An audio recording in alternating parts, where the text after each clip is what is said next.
It's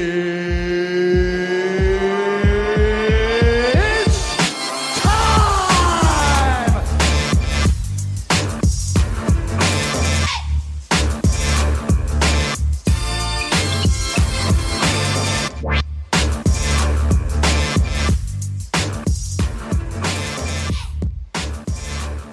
What is going on, everyone? Welcome into the locker room, back to our first ever mini-series, episode number 2, giving you the top 15 greatest NBA players of all time in my book. But before we can get into numbers 12 through 10, make sure you're following TLR Podcast 615. That is TLR Podcast 615 on social media, TikTok, Instagram, YouTube, weekly videos, weekly exclusive content that you only get on the social media. If you want to help out this podcast because you enjoy it, follow us on social media because the word of mouth will help this podcast grow. Now let's get into my top 15 greatest NBA players of all time, numbers 12 through 10. Daddy, it stopped raining. Can we go out to play? Nope. So last week I gave you my honorable mentions at 17 and 16 and then 15, 14, and 13. Let's review that just real quick. If you want to know the full reasoning behind these placements, make sure you go listen to Top 15 Greatest NBA Players of All Time, episode numero uno. It is already out, so go stream that and then come right back to this episode. But we had Giannis at 17, Kevin Durant at 16, at 15, Karl Malone, at 14, Oscar Robertson, and at 13, Isaiah Thomas. That was the reveals so far. Now, at number 12, this is going to be a very controversial one because, like I said, I am not a slave to the media mindset where if something great happens in the immediate, we all of a sudden put it as great all time. That's not how I operate. There's been many players, many championships won, many amazing performances, and then all of the sudden, the media just overhypes it and jumps the gun too much. Hence why I didn't put Giannis all the way up at 13 or 14. I could have, very honestly, put Giannis up at 13, and I don't think many people would bat an eye. Many people wouldn't care that he's over Karl Malone, Isaiah Thomas, Oscar Robertson. Nobody would care. Because that's modern day media for you. Modern day media will throw Giannis all the way up at 11 because he's won a recent championship and had a dominant finals performance with 54 points and made 17 out of 19 free throws. That was absolutely incredible. But if I put Giannis all the way up in my top 10 and he's already hit his ceiling, well, guess what? He's not a top 10 player. So now who looks stupid? You do, because you just put Giannis all the way up in the top 10, top 12, and he's already capped out as at his max ability. I would look so stupid if I did that. And I hope that every single one of you would call me out and say, Jacob, you're stupid. Why would you put Giannis up at number 8 when he hasn't done anything significant more so than all of the guys that are above him or even behind him? And I would agree with you. Which is why I will not be a prisoner of the moment when it comes to my 15 greatest NBA players of all time. Guys that have potential.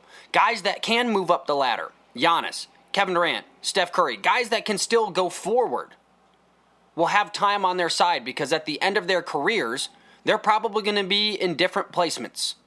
But for right now, in this very moment, you cannot say that Giannis deserves to be top 10, top 12. I don't believe it. So as I get into number 12, let's just keep that in mind, that this player isn't done. This player's still going. This player still has room to grow. There's still places he can move up to.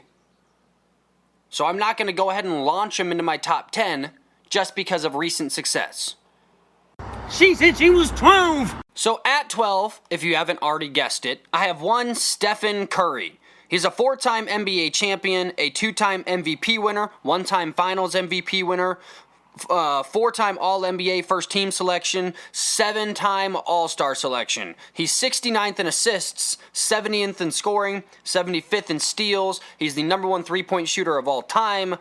Steph Curry, plain and simple, has revolutionized the way the game is played and has revolutionized the way the game will be played in the future. The 3-point shot now means more than it ever has. Steph Curry said, okay, I'm going to come into the league. Not only am I going to be the greatest shooter to ever walk the earth, Not only am I going to do it at an amazing percentage, but I'm going to change the entire landscape of basketball where you have to be able to shoot threes and have to shoot them at high volume or you will get blown out. Teams are taking 25, 30, 40 threes a night. I think on average it was something like there's 21 and a half threes attempted per team per night. So teams are now taking 20 threes a night, and that is all because of Steph Curry. I mean, you got to think about it. Look at the three-point shot before Steph Curry came into the league. There were a few guys, a handful of guys, that were great three-point shooters. Everybody else was average to below average. There were very few guys that were considered three-point specialists. Ray Allen, Kyle Korver, Mike Miller to an extent. These guys were literally their sole job. I mean, we can even go before that. Larry Bird was a great shooter. I mean, that's what he was known for, being one of the best shooters to ever grace this earth.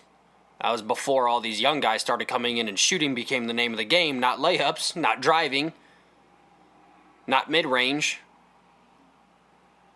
But I mean, those guys, that's what they were known for. They built an entire career on being a three-point specialist. J.J. Redick, I left him out. Their whole career was built on, I play a little bit of defense and I shoot a bunch of threes. And I'm one of 5 guys in the league that can do it at a high level. Steph Curry came in the league and said, not only do you need to have a three-point specialist on your team, it will be a necessity to have high-volume three-point shooters or you will get blown out by 30 every single night. Steph Curry wrecked the league with his shooting. He is the greatest shooter of all time. It's not particularly close. Revolutionizing the game of basketball, though, is not what puts you into the greatest of all time conversation. You got to think, every era, every generation, there was a guy that revolutionized the game. Bill Russell, Wilt Chamberlain, Kareem, Michael, Shaq. These guys revolutionized the game. Joel Embiid's doing it right now, making big men have to go out there and shoot threes consistently to be able to spread an offense. James Harden, to an extent, with the step back, started revolutionizing the game on how players could get open or travel, whatever you want to call it. Every era's had a guy, though, a staple guy that revolutionized the game. And Steph Curry is no exception. He revolutionized the game. Does that mean that he automatically needs to be top 10 because he revolutionized the game? No. The game is revolutionized by players. That does not mean that that player then holds the mantle of a top 6, top 7 player just because he impacted the game in such a way that the game was changed. Because we've seen a lot of guys impact the league in a certain way, change the way the game is played in a certain way. I mean, Dwayne Wade with the rip-through foul changed the way the game was officiated. That happens. Your influence is going to happen in the world of basketball. And Steph Curry just happens to be one of these big dogs that changed the way the basketball game is played for forever. The three-point shot will now matter more than ever. So he did that. But that does not mean that Steph Curry is automatically top 10. Steph Curry has 4 NBA championships, and the reason that I don't automatically throw him into my top 10, with so many people are doing, even guys like Nick Wright, who I respect 100%. He has Steph Curry now in his top 10 because he won this last championship. And here's what I would combat it with. Yes, Steph Curry has 4 championships. He has 1 Finals MVP. I don't care if you think he deserved it over Andre Iguodala. I would agree with you. I can only judge what the hardware says. I can only judge what the name on the bottom of that trophy says, and that trophy says Andre Iguodala, Finals MVP 2014-2015 season. I'm sorry, that's what it says. We can't judge hypotheticals. We can't judge things that did not happen. Jordan fans, and when we get to Jordan, spoiler alert, he's in the top 3. I mean, I think everybody knows what the top 3 are. Kareem, LeBron, Jordan. Like, those guys are in there in the top 3, just rearranged in a certain order. But a lot of people and a lot of Jordan supporters want to go, well, what if Jordan never retired? You better be lucky that he retired. You better be lucky he walked away from the game of basketball in the prime of his powers. Well, we can't deal in hypotheticals when we're talking about the greatest of all time. We can't deal in things that never happened. So Steph Curry only has 1 Finals MVP. That means he has only been the best player on a Finals team 1 time. That has to matter. 2 of Steph Curry's championships were earned by Kevin Durant, not Steph Curry. That has to matter. That's the reason Kevin Durant is not in my top 15. He had to join a mega super team, which only happened 1 other time in NBA history with the 76ers. But he joined a mega super team with nothing but Hall of Famers surrounding him in the prime of their powers that had already won a championship because Kevin Durant couldn't get it done by himself. But here's the deal. On the flip side of that coin, Steph Curry allowed Kevin Durant to join the Golden State Warriors because they very well could have run it back and they would have probably had 1 more championship. He'd probably have 3 rings. I'd say he probably split with LeBron. LeBron would probably have won, back-to-back 2016, 2017. And then I would say that he probably wins 2018 because that Cavs team was starting to die off. But Steph Curry allowed Kevin Durant to come to his team, and Kevin Durant was the absolute, unequivocal best player on those teams. Kevin Durant earned Finals MVP. Regardless of what I think about KD and why it's the biggest bitch move in sports history, he earned those Finals MVPs. And everybody goes, well, Steph was double teamed. Jordan was triple teamed. LeBron is quadruple teamed. Kareem, 5 teamed. Just teamed in general. The greats don't use excuses, they overcome excuses. They overcome the odds against them. And this is my problem with Steph Curry nut riders, I guess is the nicest way to put it, is they automatically throw Steph Curry in the top 10. Oh, he's at number 9 or number 10, easy. He bumps Shaq to 10. He bumps Shaq to 9, whatever. All of a sudden, he's in the top 10 because he won another championship. 2 of those championships were won by Kevin Durant. He made a super team to win those championships. So let's disregard those. Let's just say those don't exist. Let's look at his other body of work. This past year, he won the NBA championship. He deserved Finals MVP. He played well. Even though he still had bad Finals performances, he still has bad playoff games all the time. He's one of the more inconsistent superstars that we've ever seen playoff and finals. I mean, he'll come out and give you 35, and then the next night he'll give you 3. That's just Steph Curry for you. That's the life of a shooter, though. So I'm not even harping about those. I'm not even really bothered by those. But out of his other 2 championships, he's earned and won one of them for himself by himself. This past championship was a Steph Curry-led championship. Andre Iguodala changed the landscape of the game when he won his Finals MVP. I mean, people want to hate that Andre Iguodala got it, and I would agree with you. I think Steph Curry deserved it. But there was a question as to who deserved it, and that's the problem. Superstars don't let other guys almost deserve a champion or almost deserve a Finals MVP. When LeBron won the Finals MVPs in Miami, there was no question that LeBron was the best player on the court. Not even close. There was no argument for Chris Bosh, no argument for Shane Battier, Dwayne Wade, Mike Miller, Birdman Anderson. There's not one player on that team, Mario Chalmers, that even was remotely close to LeBron James. That's what great players do. See, he only has 1 Finals MVP. He has 4 championships. He's had performances all over the place in the playoffs and finals. In fact, out of this entire list, he has more single-point playoff performances and final performances than any of them. That has to matter.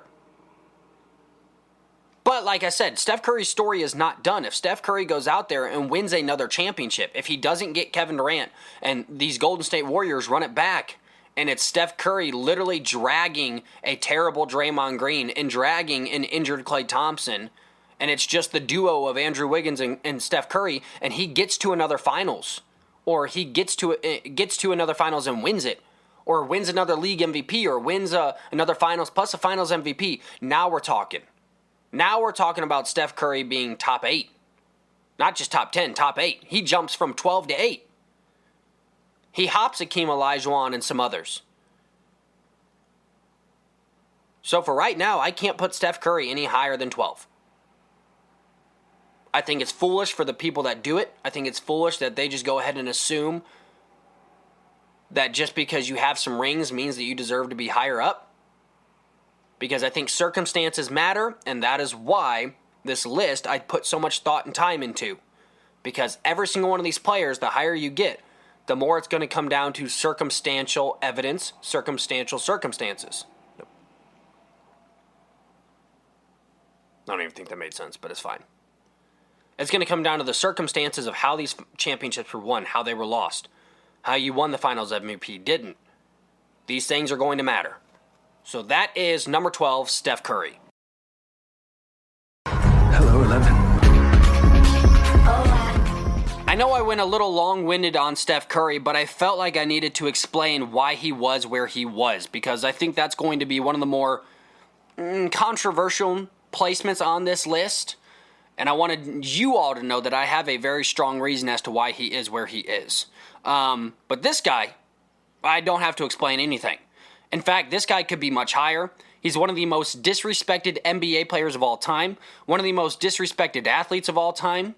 I mean, in most lists, this guy is 13 or behind. He's 13 or below. Most lists have this guy 13 or below. And when I say his name, when I give you the accolades, when I tell you a little bit about him, you're going to be shocked at how disrespected this player is. He is the greatest international player of all time, as of right now. I think Giannis has a very good chance of passing him in the very near future, but will probably pass him at the end of his career. Luka, it just depends on what he does winning-wise in the basketball world and MVP-wise, because we know Luka's a special talent. But this guy is the greatest, as of right now, the greatest international player of all time. At number 11, one Hakeem Olajuwon. He is a 2-time NBA championship winner, a 2-time finals MVP, a 1-time regular season MVP, 6-time All-NBA first-team selections, 12 All-Star appearances, 2-time Defensive Player of the Year, 5-time All-Defensive first-team selections. He's first in blocks, 9th in steals, 12th in points, 14th in rebounds. And I mean, he's 212th in assists, but you can't be top 20 in every statistical category, am I right? He's the greatest international player of all time. One of the best big men ever to do it. What's so incredible about Hakeem is that he was amazing on both ends of the floor. He's literally a regular season MVP for his offense and a 2-time Defensive Player of the Year for his defense. Look at his stats. First in blocks, 9th in steals, but he's also 12th in points, 14th in rebounds. He was the best mixture of offense and defense that we've seen in the entire league. Dominant on both ends, produced at a high level on both ends. He's first on blocks. Now I know that's where some people go, well, they didn't start recording blocks till like 1970. Yeah, 1973, 1974, they started officially recording blocks. Doesn't matter. He's still first on the statistical category. We all got to start somewhere. Same thing with PPR and all that fun stuff. Like, there's a new statistical tracking getting started every single year. So they started tracking blocks in 1973, 1974, but he's first in them, so it doesn't matter. He is the only player to rank in the top 14 in 4 major statistical categories, besides LeBron James, which LeBron James is first in basically every statistical category, it seems like, postseason. But besides LeBron James, no one on this list rivals him when it comes to dominating the stat board. The only player, I'll say it once more, the only player to rank in the top 14 in 4 different major statistical categories. points, rebounds, blocks, steals. He was dominant on both ends. And, dude showed up postseason. He meant everything to Houston, of course, and like I said, probably the most underrated player in NBA history. He meant everything to Houston. 2 NBA championships, 2 finals MVPs. He showed up in the big games, showed up in the big moments.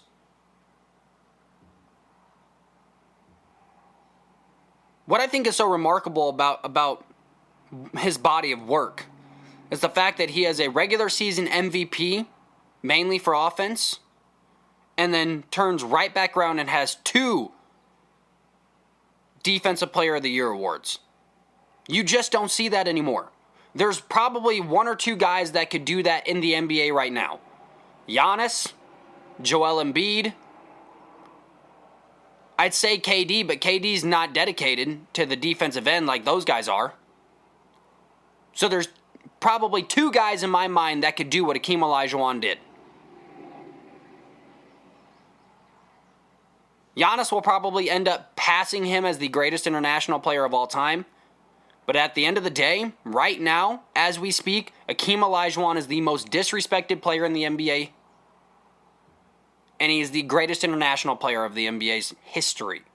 Hakeem Olajuwon at number 11. And finally, 10, 10. 10. Note that the X is pronounced a little bit like an S. 10. We are finally breaking into the top 10 in my 15 greatest NBA players of all time. And this is when you know things are getting for real. This is when you know things are getting serious. When this guy is at number 10, the list above him is going to be stacked. And, many of us are going to know 7 or 8 of the guys that are in the top 10. Now, the order, I think, is going to surprise quite a few people, because a lot of people are going to have this guy much higher than I'm going to have him. But, and this is why I said I took so much time crafting this list, so much time studying it, because there's a lot of lists out there that have Hakeem Olajuwon 13 and below. And once I just got through explaining why I think Hakeem Olajuwon deserves to be at number 11, I know a lot of people are sitting back going, wow, I didn't realize what all he accomplished. I didn't realize how dominant he was. That he's the only player besides one LeBron James to be the leader in 4 major statistical categories. So when I say that I took a lot of time, especially in my top 10, I hope that's now coming across on this podcast as I dealt with this very seriously. At number 10, 1 Shaquille O'Neal. He's a 4-time NBA title winner, 3-time Finals MVP, 1-time regular season MVP, 8 All-NBA first-team selections, 15 All-Star selections, 3-time All-Defensive second-team selections, 8th in scoring and in blocks, 15th in rebounds, and 214th in assists. Now, Shaq is the most dominant player to ever play the game. He just didn't do it for a long enough period of time. There was 3 years in Shaq's career where there was not a single person on the planet that will ever come close to Shaq at his peak powers. No one. Giannis, LeBron, Michael, Kobe, it don't matter. Kareem, don't matter.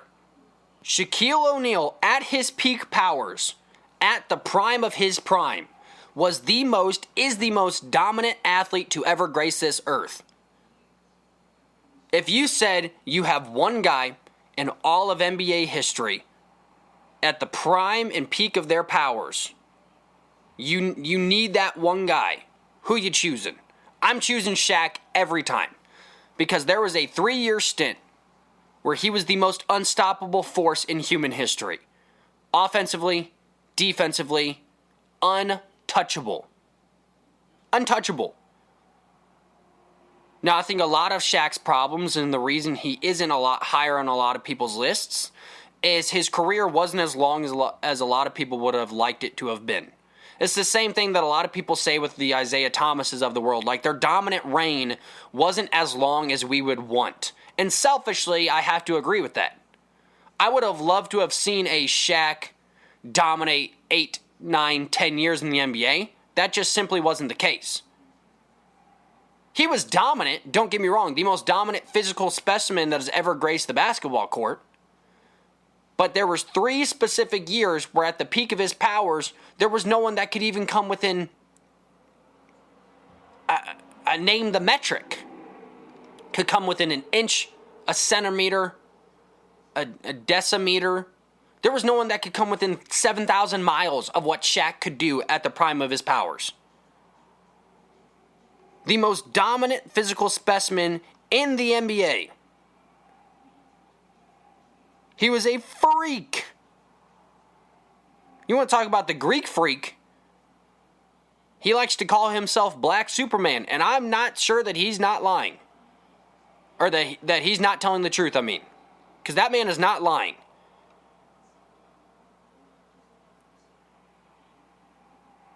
The teams would literally, it was like an offensive line. And he was, you know, he was the D end. They were literally sending 2 and 3 guys. This is how dominant he was. They were sending 2 and 3 guys at him at all times, leave his teammates wide open. They would still get Shaq the ball, and he would still dunk it on all of their heads. You want to talk about double teamed? He was quadruple teamed. Shaquille O'Neal, the teams set up defenses where they literally would run a 2-3 zone or a 3-2 zone or a 1-3-1 zone. And all they would do is they would drop everybody in. That is why Shaq's teams were so successful. Because these guys got wide open looks. Derek Fisher's, Kobe Bryant's, all these guys, Ron Artest's, these guys got wide open looks at the basket more than any other time in history. There's never been a player that drew as much attention than Shaq did. He was so unstoppable down low that guys were like they were in shooting practice at all times. The fact, and this is what drives me up a wall about voting for the MVP in the NBA. The fact that this man only has 1 regular season MVP is a tragedy. Absolute tragedy. The fact that Steph Curry was the first unanimous MVP and Shaquille O'Neal existed in the prime of his powers for those 3 years and he didn't win every single year is a travesty. The same reason that LeBron James and Kobe Bryant and Michael Jordan's didn't dominate the MVP vote every single year. They were the best, most influential players when they play. Dominated the league. And still, because a bunch of dorks in a room somewhere said that, well, we can't give it to him back-to-back years, or we can't give it to him. We know he's the best, but let's give it to this person because, well, we don't want anybody to feel excluded. The fact that Shaq doesn't have 4 or 5 regular season MVPs blows my mind. It's disgusting. But like I said, that's not a part of the argument here because Shaquille O'Neal has what he has. His resume is what it is. I don't deal in hypotheticals, hopes, or wants. I deal in the facts. Fact is, he's the most dominant player of all time. He had a 3-year stretch where he was the most dominant athlete to ever grace this earth, most unstoppable athlete to ever grace this earth. He has 4 NBA titles. 3 of those, he was the finals MVP. 1 of those, Dwayne Wade was clearly the best player on the team.